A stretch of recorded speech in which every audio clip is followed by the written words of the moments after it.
obrigados a dar mais atenção à saúde do idoso, mas assim com o coração. Ficar velho é uma dádiva, envelhecer quero eu, mas com saúde e respeito a vida que Deus me deu. Por isso quero ajudar seus velhinhos e os meus. O velho um dia foi moço, de braços fortes e valente. Pegava o touro no laço, cortava a corda nos dentes.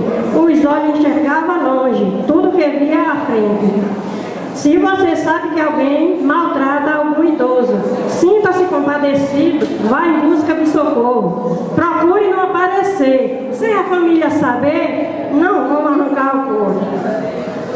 Vamos agora aos cuidados para evitar acidentes, tombos, quedas com fraturas ou mesmo perda de dentes.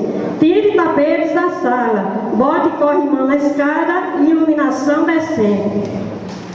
Boa alimentação e tomar bastante água. Faz bem não só ao idoso, mas a toda a faixa etária. Pois sabemos que a pele, para ela ficar bonita, precisa ser hidratada. Comida, casa e lazer não é para todos aposentados. Isso só fica nos sonhos dos pobres velhos coitados. Porque não se faz milagre recebendo um salário. Já que a parte do salário não podemos resolver,